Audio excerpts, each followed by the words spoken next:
देखिए, यदि आप चैनल पर पहली बार आए हो तो आप मान के चलो कि आप यहाँ पे दीवाने हो जाओगे, ठीक है, क्योंकि पढ़ाया ही ऐसा जाता है। और ये मैं अपनी बात नहीं बताऊँगा क्योंकि मैं वन मैन आर्मी पे बिलीव करता हूँ। मैं अकेला इंसान हूँ, अकेले काम करने पे विश्वास करता हूँ और आप तक वो चीज़ें लेकर आता हूँ जो शायद आप समझ जाओगे वीडियोज़ देखने के बाद कि वो पेड कंटेंट में ही मिलता है, ठीक है। वो कहीं नहीं मिलेगा, दुनिया भर की तमाम यूट्यूब साइट्स आपके पास अवेलेबल है, आप सब जगह विचरण करके ही आते हो, देख लोगे, आपको समझ में आएगा कि क्या चीज़ पढ़ाया जा रहा है, ठीक है। और मैं आपको प्रॉमिस करता हूँ जो भी पढ़ाऊँगा कंप्लीट डिटेल्ड एनालिसिस के साथ ही पढ़ाऊँगा। वीडियोज़ लंबी हो सकती हैं लेकिन बोरिंग नहीं होगी, नॉलेज भर भर के मिलेगा यहाँ पे। तो यदि आप चैनल पर नए हो, चैनल को सब्सक्राइब करना मत भूलिएगा। वीडियोज़ अच्छी लगती है, वीडियोज़ को लाइक दीजिएगा और वीडियोज़ को शेयर कीजिएगा उन सभी अभ्यर्थियों तक जो इस बार सीटेट में अपीयर होने वाले हैं, ठीक है। तो चलिए इसी के साथ मैं आज की वीडियो स्टार्ट करता हूँ, ठीक है। चलिए, क्वेश्चन नंबर 1 बोलता है कि which of the following has been proposed by NCF 2005 for curriculum development of science. Curriculum development of science. सबसे पहली बात कि क्या आपने NCF का नाम सुना है? क्या आपने NCF का नाम सुना है? तो यदि आपने सुना है तो आपको पता होगा कि इसका फुल फॉर्म होता है नेशनल करिकुलम फ्रेमवर्क। क्या बेटा? इसका फुल फॉर्म है नेशनल करिकुलम फ्रेमवर्क। किसी भी प्रकार का बदलाव जो हमारे पाठ्यक्रम से संबंधित है वो कौन करेगा? तो वो NCF करती है, ठीक है। विज्ञान के पाठ्यक्रम विकास के लिए NCF 2005 द्वारा निम्नलिखित में से क्या प्रस्तावित किया गया है? सबसे पहला पॉइंट, हमको क्वेश्चन यहां से समझना है, क्या प्रस्तावित किया गया है? क्या प्रस्तावित किया गया? चलिए देखिएगा। सबसे पहले इन्होंने पूछा है कि connecting knowledge to the life outside school, ज्ञान को स्कूल के बाहर के जीवन से जोड़ना। पॉइंट नंबर बी बोल रहा है लर्निंग टुवर्ड्स रोट मेथड, रटे रटाए तरीकों की तरफ झुकाओ। तीसरा पॉइंट बोलता है enriching the curriculum so that it gives towards text books, पाठ्यक्रम को समृद्ध बनाना ताकि यह पाठ्य पुस्तकों की ओर बढ़े। मेकिंग एग्जामिनेशंस रिजिड, परीक्षाओं को कठोर बनाना। चलिए एक एक पॉइंट को हम लोग समझते हैं। Connecting knowledge to the life outside the school. देखिए भाई, connecting knowledge to the life outside school, बिल्कुल आज की डेट में जो हमारा NCF 2005 ने ये कहा है कि जो हमारा ज्ञान है, जो बच्चे का ज्ञान का विकास हो रहा है, जिसको आप ज्ञानात्मक विकास या संज्ञानात्मक विकास बोलते हैं, ज्ञान का विकास वो आउटसाइड द स्कूल यानी कि उसके आउटर वर्ल्ड से क्या होना चाहिए? इंटरेक्ट करना चाहिए। आउटर वर्ल्ड से इंटरेक्ट करना चाहिए, आउटर वर्ल्ड से इंटरेक्शन होना चाहिए। इंटरेक्शन बहुत ज़रूरी है भाई। इंटरेक्शन नहीं हो रहा तो इसका मतलब बच्चा क्या कर रहा है? कहीं ना कहीं सामाजिक तालमेल से पीछे रह जाएगा, ठीक है। वो उन चीज़ों को समाज में या फिर अपने जो उसने ज्ञान इकट्ठा किया है उसको सही तरीके से समायोजन नहीं कर पाएगा, ठीक है। ये चीज़ समझ में आई? तो ये पॉइंट तो सही है, NCF ने ये बोला हुआ है। पॉइंट नंबर बी देखिएगा, लर्निंग टुवर्ड्स रोट मेथड। देखिए कुछ वर्ड्स ऐसे हैं ना बेटा, वो आप सीटेट में एकदम दिमाग से हटा देना कि ये कभी सही हो सकता है। रोट तो बिल्कुल नहीं हो सकता, क्योंकि रोट का मतलब होता है रटा रटाया। क्या? रटा रटाया, या आप कह सकते हो रट्टू तोता, ठीक है। तो कभी भी एजुकेशन का ये मायने नहीं हो सकता है कि हम बच्चे को क्या बनाएं? रट्टू तोता बनाएं, रट्टू पोपट बनाएं, ठीक है। कभी भी हो सकता है क्या? आप सोच के बताओ। नहीं। तो NCF 2005 भी इसको रिकमेंड नहीं करता है, तो ये पॉइंट गलत है। पॉइंट नंबर सी देखते हैं, enriching the curriculum so that it gives towards text book, पाठ्यक्रम को समृद्ध बनाना ताकि यह पाठ्य पुस्तकों की ओर बढ़े। नहीं, पाठ्यक्रम को एनरिच करना तो बिल्कुल ये चीज सही है, एनरिचिंग द करिकुलम ये पॉइंट सही है, यानी पाठ्यक्रम को हमें क्या करना है? समृद्ध तो बनाना है। We have to enrich the curriculum. लेकिन प्रॉब्लम क्या है बेटा? सिर्फ बुक की तरफ वो करे, सिर्फ बुक की तरफ वो अपना जो रुझान है, उसका जो इंटरेस्ट है वो सिर्फ बुक की तरफ रहे, नहीं, ये हमें नहीं करना है, ठीक है। हमें क्या है? बच्चे का ओवरऑल डेवलपमेंट की बात करता है कौन? NCF। NCF किसकी बात करता है बेटा? तो NCF करता है बेटा ओवरऑल डेवलपमेंट। क्या? Overall development. बच्चे का जो है संपूर्ण विकास होना चाहिए, संपूर्ण विकास होना चाहिए, ठीक है। बच्चे का संपूर्ण विकास हो, इसकी तरफ फोकस करता है NCF 2005, ठीक है। तो ये पॉइंट भी गड़बड़ हो गया भाई, सी वाला भी गलत हो गया, ठीक है। अब इसी के साथ देखिएगा, डी पॉइंट बोलता है कि मेकिंग एग्जामिनेशंस रिजिड, क्या किसी भी एजेंसी का ये काम है कि एग्ज़ाम्स को रिजिड बनाना, कठोर बनाना? ऐसा हो सकता है? तो आप समझिए, कुछ ऐसे शब्द मैं आपको बता रहा हूँ जो आपके सीटेट में बहुत ज़्यादा हेल्प करने वाले हैं। आपको दुनिया भर की तमाम वीडियोस देखने की ज़रूरत नहीं है। ये भी पॉइंट गलत हो गया। क्यों? क्योंकि यहाँ पे रिजिड दे रखा है। एग्जामिनेशंस को रिजिड बनाना, एग्जामिनेशंस को क्या करना है, एक स्टैंडर्ड लेवल पे रखना है। ना तो इसको बहुत ज़्यादा हल्का रखना है, ना तो बहुत ज़्यादा रिजिड रखना है। यानी हम इसको क्या बनाते हैं, ना तो कॉम्प्लेक्स ना तो सिंपल, एक मॉडरेट, यानी कि एक मॉडरेट फैक्शन में इसको हम लेकर चलते हैं। ठीक है, तो आपका आंसर क्या होगा बेटा? Connecting knowledge to the life outside the school, ज्ञान को स्कूल के बाहर के जीवन से जोड़ना। ठीक है, होप आपको पसंद आ रहा होगा। ठीक है, चलिए इसी के साथ हम लोग चलते हैं स्लाइड नंबर 3 पे, और मैं डिस्कस करूंगा आज आपके पास salient features of NCF. Salient features of NCF. ठीक है, अब ये सैलिएंट फीचर्स ऑफ एनसीएफ का मतलब क्या है बेटा? तो आप समझिएगा, अभी आपको मैं एनसीएफ का पूरा डिटेल विवरण दे देता हूं, जिससे आपको कभी एनसीएफ के बारे में कभी भी समस्या नहीं उत्पन्न होगी। ठीक है, सबसे पहले तो आपको मैंने बताया कि एनसीएफ क्या है। एनसीएफ एक ऐसी यूनिट है जो करिकुलम को फ्रेम करती है। क्या करती है? जो करिकुलम को फ्रेम करती है। देखिएगा, इसके कुछ फीचर्स हैं, यानी इसके कुछ गुण हैं, इसके कुछ धर्म हैं, या फिर आप बोल सकते हो कि इसने जो भी करिकुलम बनाया हुआ है उसके कुछ फीचर्स हैं। किसके? करिकुलम के। किसके? करिकुलम के। हमारा जो करिकुलम है उसका कुछ फीचर है, उसका कुछ गुण है। सबसे पहला गुण क्या है? लर्निंग विदाउट बर्डन, यानी कि हमको पढ़ना ऐसे है कि हमको बोझ ना महसूस हो, हमको बोझ ना महसूस हो। कौन कहता है? एनसीएफ कहता है। ठीक है, यदि हम सब्जेक्चुअल की बात करें, मैथमेटिक्स कैसी होनी चाहिए बेटा? मैथमेटिक्स कैसी होनी चाहिए? ध्यान से समझिएगा।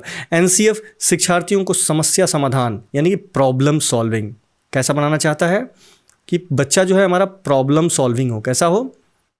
प्रॉब्लम सॉल्वर हो, यानी उस बच्चे के लिए प्रॉब्लम जो है वो क्या हो? आसानी से सॉल्व करना जानता हो। तार्किक सोच। तार्किक सोच मतलब आप क्या बोलते हो बेटा? किसी तर्क के साथ, यानी रीजनेबिलिटी। क्या है बेटा? रीजनेबिलिटी, यानी बच्चा हमारा रीजनेबल होना चाहिए, रीजनेबिलिटी। ठीक है, बच्चे के पास एक अपनी रीजनेबिलिटी, तार्किक सोच होनी चाहिए। और तर्क जैसे उच्च स्तरीय सोच कौशल विकसित करने में मदद करने के लिए गणित शिक्षा को महत्व देना जरूरी है। ठीक है, गणित शिक्षा को महत्व देना जरूरी है। यानी एनसीएफ में गणित के बारे में क्या कहा गया है? कि गणित इसलिए पढ़ाना चाहिए, गणित इसलिए पढ़ाना चाहिए ताकि बच्चे का समस्या समाधान का जो डेवलपमेंट है वो हो सके, यानी कि प्रॉब्लम सॉल्विंग स्किल उसके पास आए। तार्किक सोच, यानी कि जो उसके पास रीजनेबिलिटी है, यानी जो उसका रीजनिंग का पावर है वो डेवलप हो सके। और हाई स्किल या high and thinking, high skilled thinking, या बोल सकते हो उच्च स्तरीय सोच, यानी कि हाई एंड थिंकिंग, ये भी एक उसके पास कौशल है, ये भी उसके पास एक स्किल है जो डेवलप हो सके। ठीक है, तो ये मैथमेटिक्स का पॉइंट था। साइंस, साइंस क्या है भाई? तो ध्यान से देखिएगा, साइंस के लिए एनसीएफ का क्या प्रावधान है। एनसीएफ में कहा गया है कि विज्ञान ज्ञान का एक विस्तारित निकाय है। क्या है? ज्ञान का एक विस्तारित, यानी कि एक्सपेंडेड फॉर्म है। क्या है? Expanded form. विज्ञान ही एक ऐसा सब्जेक्ट है जो अनुभवों के माध्यम से, किसके माध्यम से? अनुभवों के माध्यम से, यानी एक्सपीरियंसेस के बेस पे। क्या? एक्सपीरियंसेस के बेस पे, एक्सपीरियंसेस के बेस पे नए क्षेत्रों को शामिल करता है। ठीक है, नए क्षेत्रों को शामिल करता है। ये चीज़ समझ में आया? यानी कि बच्चा यदि एक्सपीरियंसेस नहीं लेगा अपने लाइफ में, यदि एक्सपेरिमेंट्स नहीं करेगा, यदि वो चीज़ों को सीखने की क्षमता यदि उसके पास नहीं रहेगी, तो क्या वो बच्चा कभी जीवन में सफल हो पाएगा? आप खुद सोच के बताओ, शायद नहीं। ठीक है, तो इसी तरह से लैंग्वेज के लिए भी एनसीएफ ने कुछ फ्रेम बनाए हुए हैं। क्या है? कि आदिवासी भाषाओं को, यानी कि जो किसी क्षेत्र में बोली जाने वाली जो हमारी क्या है? प्रिमिटिव लैंग्वेजेस हैं। क्या है? Primitive languages. क्या? प्रिमिटिव लैंग्वेज, यानी कि old languages which are not in existence, उनको अपनी मातृभाषा, यानी उनको अपने मातृभाषा अर्थात उनको अपने मदर लैंग्वेज में किस तरह से प्राथमिक माध्यम बनाने पर जोर देना। यानी कि जो हमारा शिक्षक होगा, जो भी हमारा शिक्षक होगा, वो क्या करे? ऐसा नहीं है कि किसी बच्चे ने यदि मान लो किसी भी लोकल लैंग्वेज का यूज़ किया तो बच्चा क्लास से बाहर कर दिया गया। नहीं, बिल्कुल नहीं। सबसे पहले तो हमको क्या ध्यान देना है कि भाषा होती है। यदि बच्चा सही बता रहा है कोई भी बात, कोई भी, तो आप उसको समझाने के लिए उसे एक रिक्वेस्ट कर सकते हो कि बेटा देखो, ये लैंग्वेज आपको यहाँ पे यूज़ नहीं करनी, आपको समझाना है। ठीक है, आप ये नहीं कह सकते कि आप जो है बाहर चले जाइए, पनिशमेंट दे दीजिए। नहीं, बिल्कुल नहीं। यह बच्चों को अंग्रेजी सहित कई भाषाओं में कुशल होने के लिए भी प्रोत्साहित करता है।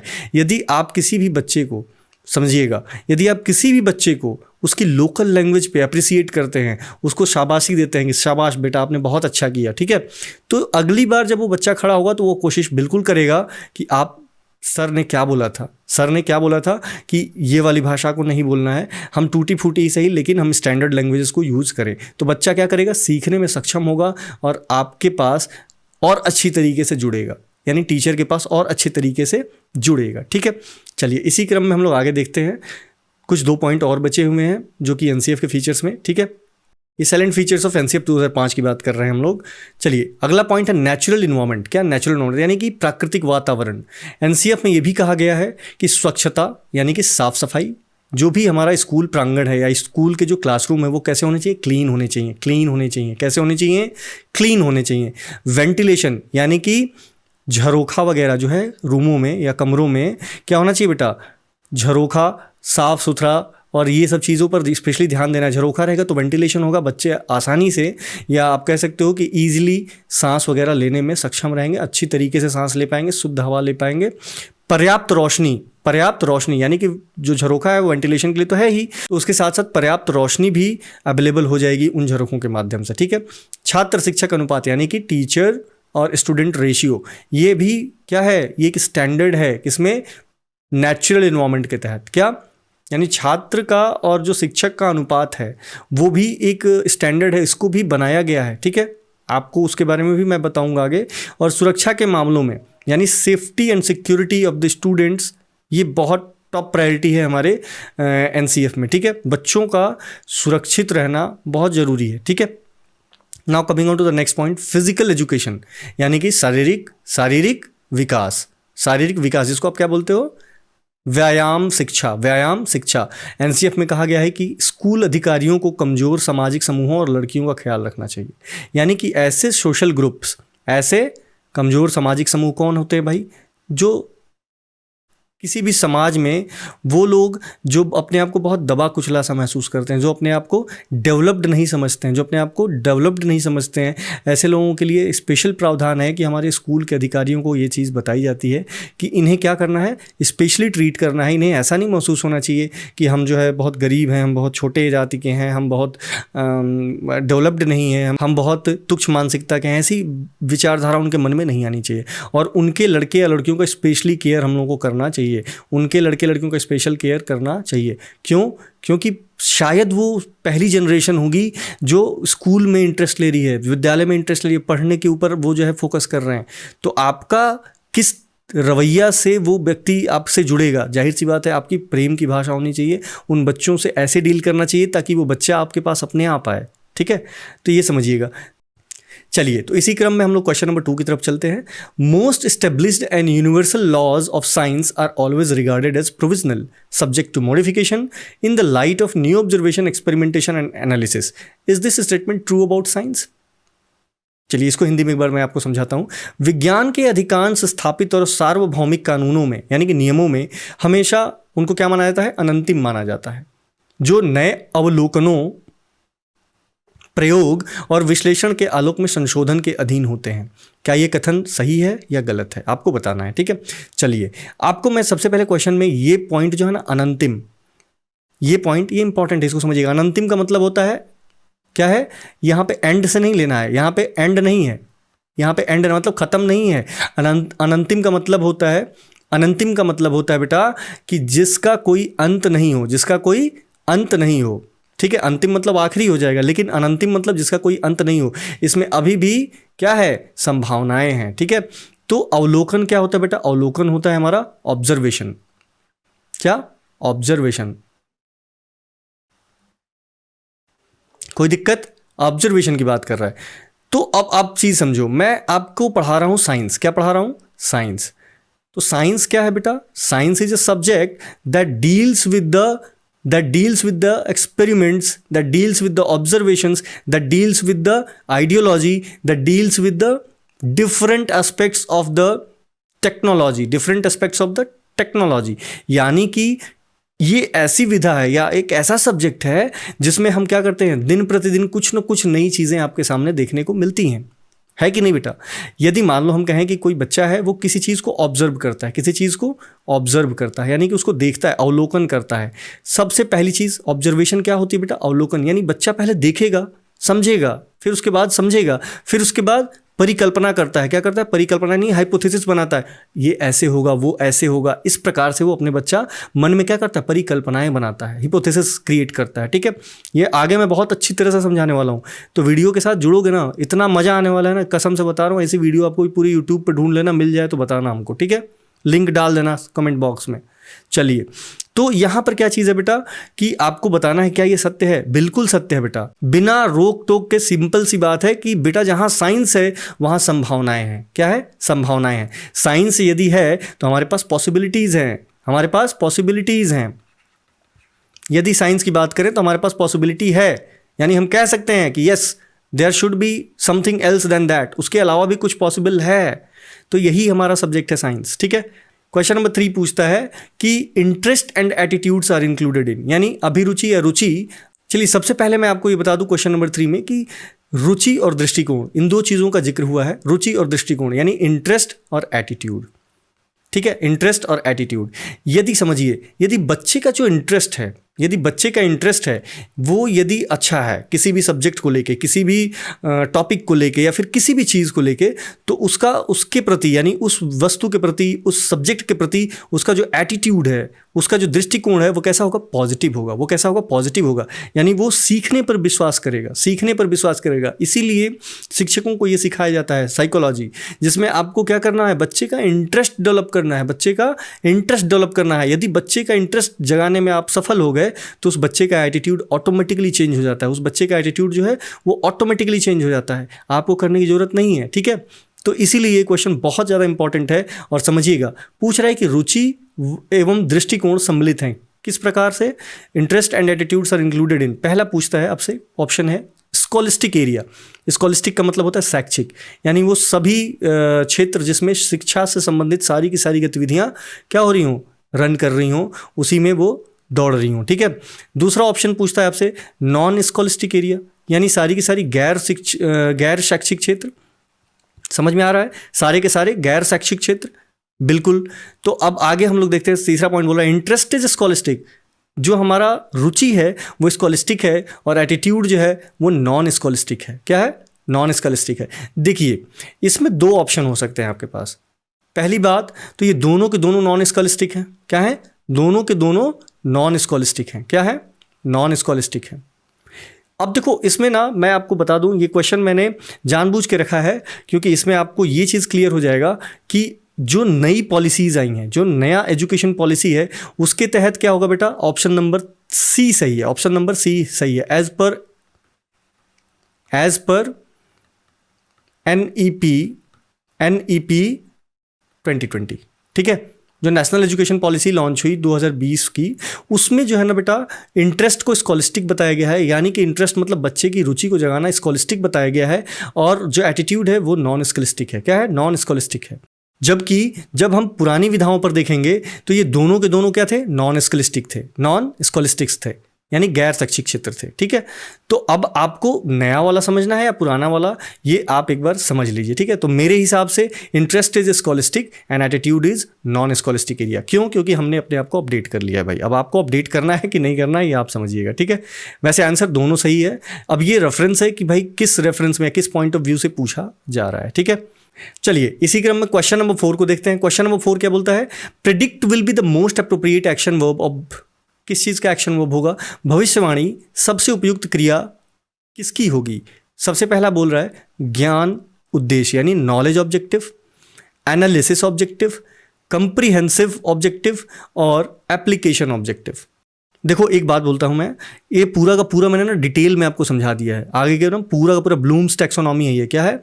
ब्लूम्स टैक्सोनॉमी है और scientific approach of the action verbs. ठीक है, ये मैंने पूरा डिटेल में समझाया हुआ है, आगे जुड़े रहना, आपको समझ में आ जाएगा। ठीक है, ये ऐसी वैसी वीडियो नहीं है भाई, ये वो है जो आपके एग्जाम्स में कम से कम 5 से 6 नंबर तो गारंटी है मेरी। ठीक है, ये जहाँ पे बैठा हूँ ना, समझ लेना मतलब क्या बोल रहा हूँ मैं। ठीक है, मैं उससे ज़्यादा नहीं बोलूँगा।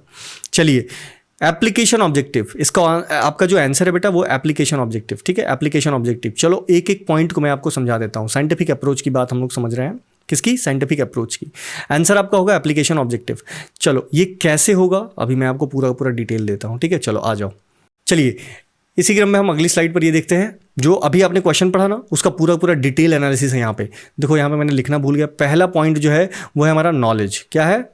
नॉलेज यानी ज्ञान, नॉलेज अर्थात ज्ञान। तो पहला पॉइंट हमारा हो जाएगा ज्ञान, ठीक है बेटा। दूसरा पॉइंट क्या होगा? नॉलेज। नॉलेज किसको डिफाइन करता है बेटा? ज्ञान को। यानी जो भी नॉलेज की बात करेगा, जो ज्ञान की बात करेगा, वो सबसे पहला उद्देश्य होता है किसी भी लर्निंग ऑब्जेक्टिव का, ठीक है।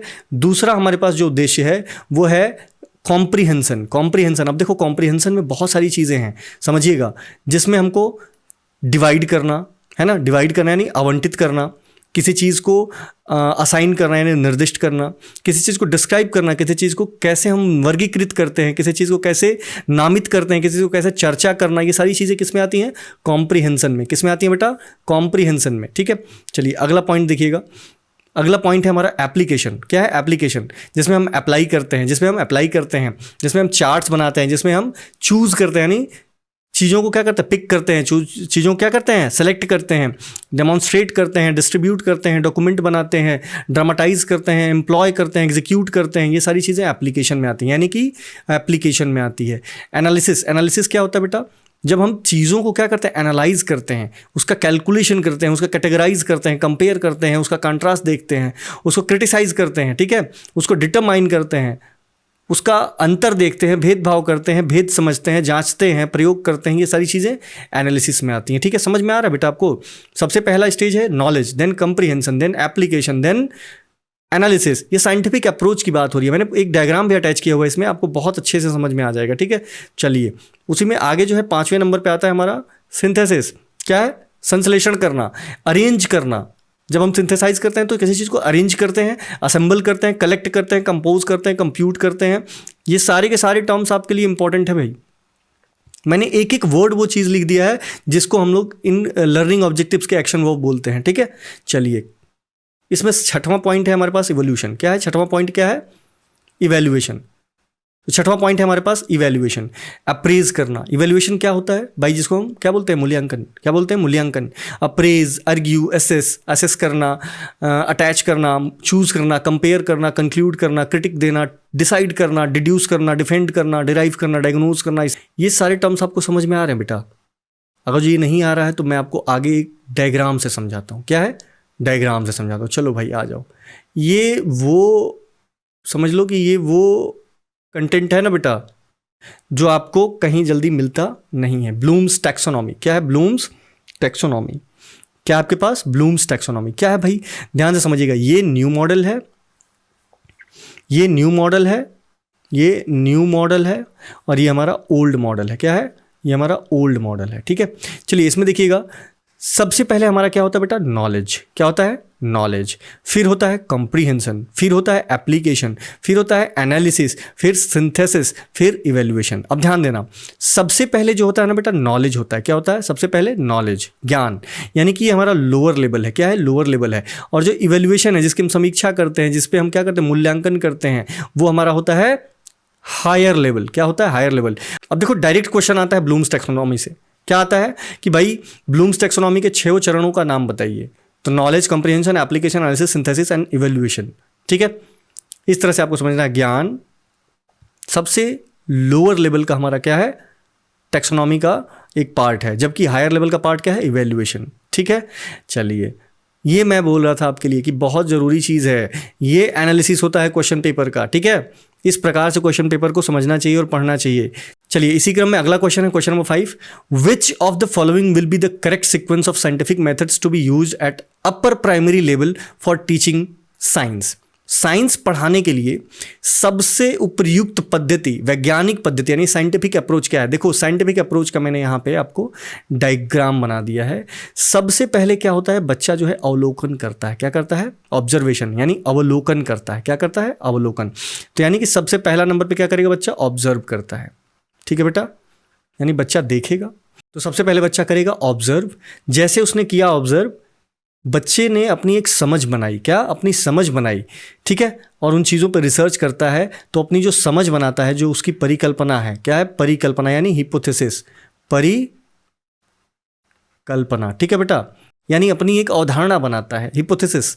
फिर इसके बाद वो टेस्ट और एक्सपेरिमेंट करता है। फिर इसके बाद जो भी उसका रिजल्ट आया, यानी कि टेस्ट जो किया उसने, यानी उसको जो इम्प्लीमेंट किया, यहाँ पे एप्लीकेशन हो रहा है, क्या हो रहा है बेटा, एप्लीकेशन, समझ में आ रहा है आपको, यहाँ पे एप्लीकेशन हो रहा है। जो रिजल्ट आया, क्या आया, जो रिजल्ट आया उसको एनालाइज किया, उसको एनालाइज किया, और एनालाइज करने के बाद यदि उसमें कोई कमी है, उसमें कोई सुधार की ज़रूरत है, तो उस पर वो गहन अध्ययन करता है और फिर फाइनली वो रिपोर्ट तैयार कर लेता है, तो आपको एक चीज़ समझ में आई बेटा, सबसे पहले ऑब्जर्वेशन होता है, फिर हिपोथेसिस होता है। तो अभी देखो इस वाले ऑप्शन में आपको, यानी क्वेश्चन पढ़ना आपको आ गया बेटा, क्वेश्चन पढ़ते ही आपको आंसर मिलेगा, ध्यान से समझो। इसने क्वेश्चन में बोला था वैज्ञानिक पद्धति, साइंटिफिक मेथड, तो साइंटिफिक जो मेथड है ना, वो मैंने पूरा का पूरा यहाँ पर डिटेल में समझा ही दिया है, ठीक है, जिससे आपका कोई भी डाउट ना रहे, ठीक है। चलो अब आओ ऑप्शन में, देखो कहाँ है भाई ऑब्जर्वेशन और कहाँ है हिपोथेसिस। पहले ऑब्जर्वेशन, एक्सपेरिमेंट नहीं, हटाओ इसको, पहले एक्सपेरिमेंट। अरे एक्सपेरिमेंट पहले कैसे हो सकता है भाई, जब तक देखेगा नहीं। हिपोथेसिस, एक्सपेरिमेंट, ये गलत है। सबसे पहले ऑब्जर्व करता है देन हिपोथेसिस, वेरी गुड, ये पॉइंट है हमारा। सबसे पहले ऑब्जर्व करेगा बच्चा, अवलोकन करेगा, किसी चीज़ को देखता है, फिर इसके बाद उसके बारे में अपनी एक परिकल्पना, अपना एक अवधारणा बनाता है, फिर इसके बाद एक्सपेरिमेंट करेगा उस पर, बिल्कुल सही बात है, फिर उस पर क्या करेगा, एक्सपेरिमेंट करेगा, फिर इसके बाद वो रिजल्ट पे आता है, देन उसके बाद वो कंक्लूड करता है, यानी कि फाइनली वो क्या करता है, अपना एक कंक्लूजन देगा, अपना एक रिपोर्ट तैयार करेगा। समझ में आया बेटा? अल्टीमेट लग रही है कि नहीं सेशन, ये बता दो मेरे को। यदि अल्टीमेट लग रहा है तो वीडियोस को शेयर करना यार, चैनल को सब्सक्राइब करना बिल्कुल मत भूलना। साइंटिफिक अप्रोच को एक बार अच्छे से समझ लो, क्या होता है भाई साइंटिफिक अप्रोच, लेट अस सी। चलो भाई, क्वेश्चन नंबर 6 से पहले मैं आपको बता दूं क्वेश्चन कि आप किस तरह से साइंटिफिक अप्रोच को इंप्लीमेंट करते हैं। Make observations and formulate a question. कोई बच्चा है, सबसे पहले वो क्या करता है, चीज़ों को देखता है और समझता है, उसके बाद यानी सबसे पहले ऑब्जर्वेशन करता है। सबसे पहले बच्चा क्या करता है, ऑब्जर्वेशन करता है, फिर इसके बाद वो क्वेश्चन बनाता है। क्या बनाता है, क्वेश्चन बनाता है, ठीक है, और बेस्ड ऑन दैट क्वेश्चन वो क्या करता है, चीज़ों को ढूंढना स्टार्ट करता है, यानी रिसर्च करना स्टार्ट करता है बेटा। और जैसे वो रिसर्च करेगा तो उसकी अपनी एक परिकल्पना होगी, यानी उसकी अपनी एक हाइपोथेसिस जनरेट होगी। क्या होगी, अपनी एक हाइपोथेसिस जनरेट होती है, और ये हाइपोथेसिस किस पे निर्भर करती है बेटा, उसकी अपनी अवधारणाओं के ऊपर, उसकी अपनी परिकल्पनाओं के ऊपर, ठीक है। इसके बाद जब वो हाइपोथेसिस का रिजल्ट उसने अपने दिमाग में सोच लिया कि यार ऐसे होगा, मान लो उसने अपने दिमाग में ऐसे सोच लिया कि ये मैं करूँगा, वो होगा, ये होगा, वो उसकी परिकल्पना, उसका अपना हाइपोथेसिस है। रिजल्ट क्या होगा उस पर भी डिस्कशन करना बाकी है। फिर फाइनली वो कंडक्ट करेगा एक एक्सपेरिमेंट। क्या करेगा, एक एक्सपेरिमेंट करेगा, ठीक है। एक्सपेरिमेंट का कुछ ना कुछ रिजल्ट आएगा, जब रिजल्ट आएगा तो वो इसके ऊपर क्या करेगा, गहन अध्ययन करेगा, यानी कि एनालिसिस करेगा बेटा। और जब एनालिसिस करेगा तो उसके सामने बहुत सारे तथ्य आएंगे, और इन्हीं तथ्यों के आधार पर वो अपनी रिपोर्ट तैयार करता है। क्या करता है, रिपोर्ट तैयार करता है। रिपोर्ट जब तैयार करेगा उसी को हम फाइनल कंक्लूजन बोलते हैं। क्या बोलते हैं, कंक्लूजन, यानी कि ये फाइनल अंतिम चरण है, कंक्लूजन, ठीक है बेटा। कोई दिक्कत, साइंटिफिक अप्रोच आपको समझ में आ गया। इससे बेहतरीन तरीके से आपको नहीं समझाया जा सकता है, एकदम आसानी से आप समझ सकते हो। और किसी भी तरह की कोई दिक्कत है, कमेंट बॉक्स खुला हुआ है आपके लिए, आप फटाफट कमेंट करके बता सकते हो, ठीक है। ये टोटल टॉप 10 क्वेश्चंस हैं बेटा, मैं आपको बता दे रहा हूँ। हर अल्टरनेट डे पे या हर दिन पे मैं कोशिश करूँगा कि वीडियो आपके लिए पड़ जाए। और यदि ये क्वेश्चंस आपको फ़ायदेमंद लग रहे हैं ना, ये दवा की तरह आपको समझ के लेना है, ठीक है, और अच्छे तरीके से लेना है। ये वो क्वेश्चंस हैं जिसके आधार पे आपके बहुत सारे क्वेश्चंस फंसने वाले हैं सीटेट में इसी बार, ठीक है। चलिए क्वेश्चन नंबर 6 की बात करते हैं। क्वेश्चन नंबर 6 कहता है, which of the following is given below are true regarding the importance of audio visual aids. दृश्य श्रव्य सामग्री। अब ये बता दो, जिसने सीटेट दिया हुआ है, बता दो कि इस पे एक क्वेश्चन आता है कि नहीं आता है। तुमको तुम्हारे फेवरेट इंसान की कसम, बता दो भाई आता है कि नहीं आता है। तुम जिसको भी पसंद करते हो, लाइक करते हो, जिसकी तुम कसम खा सकते हो, उसकी कसम है, तुमको बता दो आता है कि नहीं आता है। आता है ना। चलो ये क्वेश्चंस बेटा ऐसे है ना कि ये मैंने आपके लिए हीरा निकाल के लाया हूँ, ठीक है। और ये वो चीज़ें मैंने प्रिपेयर किया है, मेहनत लगता है। रात के 1:30 बज रहे हैं, 1:30 नहीं बेटा 1:45 हो रहा है, और आपको समझना चाहिए कि ये मेहनत आपके लिए हो रही है, आपका भी थोड़ा प्यार मिल जाए यार, ठीक है। वीडियोज़ को लाइक कर देना और वीडियोज़ को शेयर जरूर करना। चैनल पर नए हो तो चैनल को सब्सक्राइब बिल्कुल करिएगा, ठीक है। चलिए, ये दृश्य श्रव्य सामग्री क्या होती है बेटा? हम इसको ऑडियो विजुअल एड्स बोलते हैं। क्या बोलते हैं? ऑडियो विजुअल एड्स बोलते हैं। आजकल के क्लास जो है वो क्या हो रहे हैं? स्मार्ट क्लास हो रहे हैं। क्या हो रहे हैं? स्मार्ट क्लास हो रहे हैं कि नहीं हो रहे हैं? मैक्सिमम क्लासेस कैसी हो रही हैं? Smart classes. यानी क्या हो? ऑडियो बोर्ड हमारे कान में लगा हुआ हो, हमारे पास प्रोजेक्टर लगा हुआ हो, जो स्मार्ट बोर्ड्स आ रहे हैं वो लगे हुए हों, ठीक है। बहुत सारी डिफरेंट टाइप की टेक्निक्स हम लोग यूज़ कर रहे हैं ताकि बच्चे की जो रुचि है, बच्चे की रुचि जो है वो मैक्सिमम डेवलप की जा सके। चलो इसी बात पे हम लोग ऑप्शंस चेक करते हैं। विज्ञान शिक्षण के सेंस में दिया हुआ है, तो विज्ञान शिक्षण के सेंस में देखते हैं। Use of audio visual ads develop interest and motivates student. क्या दृश्य श्रव्य सामग्री के उपयोग से छात्रों में रुचि विकसित होती है और वे प्रेरित होते हैं? बिल्कुल सही बात है। अभी मैंने इंटरेस्ट की तो बात बता रहा था। यदि हम जितनी क्या रखेंगे अपने पास, जितने रिसोर्सेज ऐड करते जाएंगे, बच्चों की रुचि भी बढ़ती जाएगी। हाँ, ये ज़रूरी भी नहीं है, ठीक है, लेकिन 99% हमेशा मान के चलो ये ज़रूरी है कि यदि हम रिसोर्सेज को डेवलप करेंगे, रिसोर्सेज को और क्या करेंगे, स्ट्रॉन्गर बनाएंगे, तो बच्चों की रुचि अपने आप बढ़ती जाती है, ठीक है। चलिए, सेकेंड पॉइंट है कि they break the monotony of teachers talk, reduce verbalism. क्या ये बात सत्य है? Let us see. तीसरा पॉइंट है हमारे पास, learning experience becomes far more concrete. सीखने का अनुभव कहीं अधिक ठोस हो जाता है। कैसा है? बिल्कुल सही बात है। जो सीखने की जो या आप कह सकते हो कि जो पढ़ने या पढ़ाई करने का जो रुचि है वो बच्चों में अधिक ठोस बनाया जा सकता है इन चीज़ों का यूज़ करके। तो देखिए, अगर जो ये 2 पॉइंट सही है ना, तो यहाँ पर एक पॉइंट और होना चाहिए था कि क्या ए और सी, तो नहीं है, तो यानी कि बी भी हमारा ऑप्शन सही है। थोड़ा सा तो दिमाग लगाना चाहिए यार। सही है कि नहीं बताओ आप? तो हमारे पास एक ऑप्शन बचा, ये हमारा आंसर हो गया, ठीक है। ऑल ऑफ द एबव, यानी सभी के सभी, ठीक है बेटा। चलिए, इसी क्रम में हम लोग आगे बढ़ते हैं और हम लोग देखते हैं क्वेश्चन नंबर 7। क्वेश्चन नंबर 7 क्या कहता है? क्वेश्चन नंबर 7 बेटा, क्वेश्चन नंबर 7 इज डिस्कसिंग कि which of the following is not the characteristics of person having scientific attitude. चलिए, निम्नलिखित में से कौन सा वैज्ञानिक दृष्टिकोण वाले व्यक्ति का लक्षण नहीं है? लक्षण नहीं है। पहला, ओपन माइंडनेस। अब देखो, एक बात बताओ मेरे को, कोई भी ऐसा बच्चा हो या कोई भी ऐसा व्यक्ति हो जो साइंटिफिक टेम्परामेंट का है। कैसा है? साइंटिफिक टेम्परामेंट का है। कैसा है? साइंटिफिक टेम्परामेंट का है, यानी साइंटिफिक टेम्पर है उसके पास।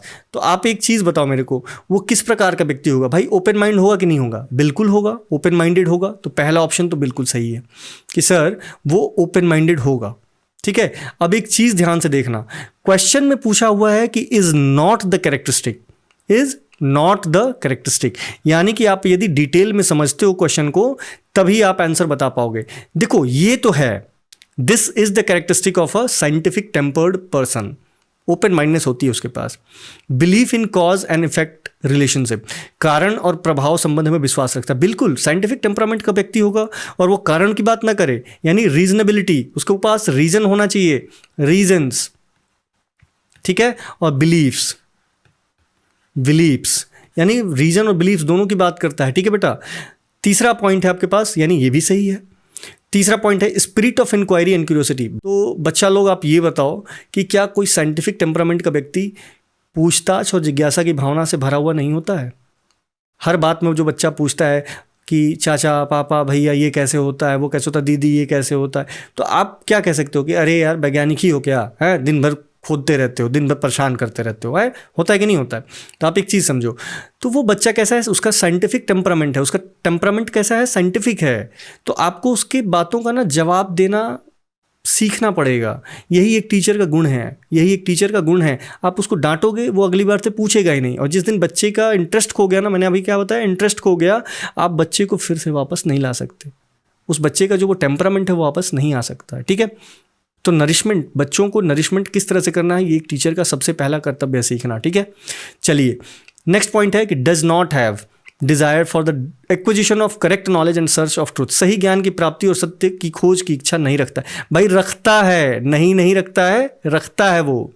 ध्यान समझो, यही हमारा करेक्ट ऑप्शन है। यानी कि ये चीज़ पूछा था कि इज नॉट द कैरेक्टरिस्टिक, ये नहीं होना चाहिए था। यदि यही डज नॉट की जगह पे हैव द डिजायर होता तो ये सही था। यानी ये हमारा ऑप्शन क्या है, सही है, option number D. Option number D is the correct option. समझ में आया बेटा? चलिए, इसी क्रम में हम लोग क्वेश्चन नंबर 8 की तरफ बढ़ते हैं। चलो इसी सीरीज में हम लोग क्वेश्चन नंबर 8 देखते हैं। क्वेश्चन नंबर 8 क्या बोल रहा है भाई? क्वेश्चन नंबर 8 बोल रहा है in teaching of science the discussion method, क्या है? Discussion method is based on the principle of. विज्ञान शिक्षण में चर्चा पद्धति किस सिद्धांत पर आधारित है? किस सिद्धांत पर आधारित है? जो विज्ञान में हम लोग डिस्कशन करते हैं क्लास में बच्चों के साथ, अभी जैसे मैं आपसे डिस्कशन करूंगा तो वो किस आधार पर करूंगा, ध्यान से समझना। पहला ऑप्शन बोलता है आपके पास कि free expression and equal opportunity, free expression and equal opportunity. दूसरा ऑप्शन बोलता है लर्निंग बाय डूइंग। तीसरा ऑप्शन बोलता है लर्निंग बाय लिविंग। ये क्या मतलब है? जी कर सीखना, ये तो पहले ही हटा दो, ये तो पहले ही हटा दो, ठीक है। All of the above, all of the above नहीं हो सकते। क्यों? क्योंकि भाई लर्निंग बाय डूइंग का मतलब होता है करके सीखना, किसी चीज़ को करके सीखना, ठीक है, किसी चीज़ को करके सीखना। ये ऑप्शन जो है डाउटेड है इन दोनों में, ए और बी में। लेकिन एक चीज़ बताओ, डिस्कशन जब भी होता है तो उसमें हम क्या करते हैं? डिस्कशन करते हैं, ना कि करके सीखते हैं। तो ये भी ऑप्शन गया। तो बचा क्या बेटा? Free expression and equal opportunity. देखो दिमाग में जैसे जिस प्रकार से लगा रहा हूँ ना, इसी प्रकार से अगर जो आप एग्जाम में एक्टिव हो गए तो आपका काम हो जाएगा, ठीक है। Free expression and equal opportunity, free expression and equal opportunity, this option is correct. यानी हमें सभी को क्या करना है बेटा? स्वतंत्रता देनी है, किस चीज़ में? अभिव्यक्ति में, और समान अवसर प्रदान करना है, ताकि बच्चा जो है वो ज़्यादा से ज़्यादा क्या कर सके? इंटरेक्ट कर सके, ज़्यादा से ज़्यादा हमारी चर्चा में भाग ले सके, ज़्यादा से ज़्यादा हमारे साथ इंटरेक्ट कर सके, ठीक है। ये चीज़ होता है हमारे डिस्कशन मेथड का जो मायने है, जो मीनिंग है, ठीक है। चलिए इसी के साथ हम लोग क्वेश्चन नंबर 9 की तरफ बढ़ते हैं। चलिए क्वेश्चन नंबर 9 को हम लोग देखते हैं। The main hindrance obstacle in use of audio visual ads in teaching of science is. विज्ञान शिक्षण में दृश्य श्रव्य सामग्री के प्रयोग में मुख्य बाधा क्या है? मुख्य बाधा क्या है? चलिए मुख्य बाधा क्या हो सकती है भाई? विज्ञान के क्षेत्र में यदि हम मान लो प्रोजेक्टर यूज़ करें, हेडफोन यूज़ करें, स्मार्ट बोर्ड एज यूज़ करें, ये सब चीज़ें यदि मैं यूज़ करूं तो क्या बाधा हो सकती है? ध्यान से देखना। पहला पॉइंट है इकोनॉमी, अर्थव्यवस्था। बिल्कुल ये पॉइंट हो सकता है, ध्यान से समझो। यदि मेरे पास पैसे ही नहीं है तो मैं भाई कहाँ से लेकर आऊँगा? यानी हमारे स्कूल का बजट होना चाहिए, हमारे स्कूल पे बजट होना चाहिए। फेल्यूर ऑफ इलेक्ट्रिसिटी, यदि बिजली की प्रॉब्लम हुई, ध्यान से समझना, बिजली की प्रॉब्लम हुई तो क्या मेरा प्रोजेक्टर चलेगा? बिल्कुल नहीं चलेगा। तो ये वाला भी सही है, यानी कि ये भी क्या करेगा? एक बाधा उत्पन्न करेगा हमारे टीचिंग में, यदि हम टोटली किस पे डिपेंडेंट है बेटा? ऑडियो विजुअल एड्स पे डिपेंडेंट है। तो नेक्स्ट पॉइंट है lack of facilities for training of teachers, शिक्षकों के प्रशिक्षण हेतु सुविधाओं का अभाव। बिल्कुल सही बात है। आज की डेट में हमारे पास ऐसे टीचर्स हैं गवर्नमेंट स्कूल्स में जो कि कंप्यूटर के सी को भी नहीं जानते हैं, यानी कंप्यूटर का ABCD बिल्कुल भी नहीं जानते हैं। और देखिए ये मजाक या हंसने की बात नहीं है, ये चीज़ है कि हमें समय के साथ अपने आप को क्या करना चाहिए? अपडेट करना चाहिए, ठीक है। इसमें कोई भी व्यक्ति बुरा ना माने और नहीं मानना भी नहीं चाहिए बुरा इसमें, क्योंकि भाई हमको क्या है कि समय के साथ अपडेट करना चाहिए। यदि बहुत कुछ नहीं तो थोड़ा बहुत तो हमें अपडेट करना ही चाहिए। कम से कम सिस्टम चलाना आना चाहिए, कम से कम सिस्टम के बारे में जानकारी होनी चाहिए कि क्या चीज़ है, क्या चीज़ इसको बोलते हैं, कैसे ऑपरेट करते हैं, कैसे ये चीज़ें कंट्रोल की जाती, इतना तो पता होना चाहिए, ठीक है। इसीलिए आपको पता है कि हर एक एग्जाम में कंप्यूटर के कुछ न कुछ लगभग 10, 20, 25, 30 क्वेश्चन पूछे ही जाते हैं। मिनिमम तो 4, 5, 10 क्वेश्चन होते ही हैं। यही कारण है कि जिसमें हम आपका क्या करते हैं? ये चीज़ टेस्ट करते हैं कि whether you know about computer और नॉट, क्या आपको कंप्यूटर का ज्ञान है कि नहीं है, ठीक है। चलिए तो ये तीनों पॉइंट सही हैं, तो तीनों पॉइंट सही हैं तो हमारा ऑप्शन क्या हो जाएगा बेटा? All of the above, all of the above. कोई दिक्कत बेटा? होप आप लोगों को बहुत मज़ा आ रहा होगा, ठीक है। और सेशन यदि पसंद आ रहा है बेटा, पूरे डिटेल एनालिसिस के साथ मैं आपको समझा रहा हूँ, मज़ा आ रहा होगा, कसम से बता रहा हूँ। यदि नहीं मज़ा आएगा तो अगली बार से वीडियोस भी नहीं अपलोड होगी भाई, ठीक है, ध्यान देना। तो यदि आपको पसंद आ रहा है तो कमेंट बॉक्स में ज़रूर लिखना, ठीक। चलिए इसी के साथ हम लोग देखते हैं क्वेश्चन नंबर 10 की तरफ। In teaching a topic weighing machine the method you will use as a science teacher. मान लीजिए आप साइंस के टीचर हो और आप एक विषय पढ़ा रहे हो जिसमें वजन मशीन को पढ़ाने में आपको कोई मेथड यूज़ करना है, आपको कोई विधि प्रयोग करनी है, तो आप बताइए कि साइंस के टीचर के तौर पे आप कौन सा मेथड सबसे उपयुक्त समझते हो, ठीक है। क्या समझाना है आपको? Weighing machine. सबसे पहले लेक्चर मेथड, दूसरा कहता है प्रोजेक्ट मेथड, तीसरा कहता है डेमोन्स्ट्रेशन मेथड और चौथा कहता है डिस्कशन मेथड। चलो भाई देखो, लेक्चर मेथड, क्या सिर्फ आप बच्चों को वेइंग मशीन के बारे में बोलोगे खाली कि भाई देखो ये होता है, भाई देखो वो होता है? नहीं, यानी lecture method is not the good method for explaining weighing machine in front of a upper primary student. Project method, अब क्या उसको आप खोल खाल के सब दिखाने लगोगे मशीन कि भाई देखो ये ऐसे होता वो ऐसे होता, नहीं, ये भी जो है वो क्या है, रॉन्ग है। डेमोन्स्ट्रेशन मेथड, यस ये सही है हमारे पास, यस यस ये हमारा ऑप्शन सही है, डेमोन्स्ट्रेशन मेथड। और डिस्कशन मेथड, डिस्कशन तो वही बात होगी ना, लेक्चर करके एक बार समझा देना, ग्रुप में डिस्कस करा लेना, नहीं। तो हमारा option number C is the correct option, option number C is the correct option. यानी किसी भी चीज़ को जब कोई प्रैक्टिकल बात होती है जो कि थ्योरेटिकली भी समझाई जा सकती है, उसको कोशिश करना चाहिए कि उसको थ्योरेटिकल प्लस डेमोन्स्ट्रेशन दोनों दिया जाए, जिससे बच्चा जो है अपना नॉलेज जो है वो पूरी तरह से एक्वायर कर पाए। ठीक है, तो इसी के साथ ये टॉप 10 क्वेश्चंस की सीरीज़ जो है मैं आज एंड करूँगा, और आपके लिए डेली कोशिश करूँगा कि ये चीज़ें अवेलेबल रहें, टॉप 10 सीरीज़। और टॉप 10 सीरीज़ बेटा ये ऐसे होंगे कि इसमें हम कंप्लीट डिस्कशन के साथ अवेलेबल होंगे, डिस्कशन में मज़ा आएगा, ये मेरी गारंटी है। चैनल पर नए हो, चैनल सब्सक्राइब करना, वीडियो अच्छी लगी वीडियो शेयर करिएगा, लाइक करिएगा, और अपने दोस्तों के साथ बिल्कुल शेयर करिएगा। अगर जो इस तरह से पढ़ाई करोगे, देखिए ये मैंने टॉप 10 क्वेश्चन उठाए थे, ऐसे क्वेश्चन आपको देखने को मिलते हैं कि नहीं मिलते हैं, आप अपने कमेंट बॉक्स में जरूर बताना, नीचे कमेंट बॉक्स में बिल्कुल छोड़ना नहीं है, एक एक पॉइंट आपको लिखना है कि सर ये वाला क्वेश्चन इसमें आया था, यदि आया है तो। भाई बहुत सारे स्टूडेंट्स हैं जो सीटेट में कई बार अपीयर हो रहे हैं, लेकिन अभी तक सिलेक्शन उनके हाथ नहीं लगी है। ये मेरी गारंटी है, सिलेक्शन होगा होगा होगा, लेकिन तरीका बदलो अपना पढ़ने का, मंजिल मत बदलो, मंजिल वही रहेगी, तरीका बदल लो अपना। ठीक है, सिलेक्शन हो जाएगा। चैनल पर नए हो, सब्सक्राइब करना बिल्कुल मत भूलना। यदि आपको वीडियोज़ अच्छी लगती हैं लाइक भी कर देना यार, कमेंट करके अपना थॉट प्रोसेस बताना कैसा लगा। इन्हीं सब बातों के साथ मैं आपका एजुकेटर दोस्त अंकित आज आपसे विदा लूँगा, फिर मिलूँगा नेक्स्ट वीडियोज़ के साथ। Thank you, bye bye.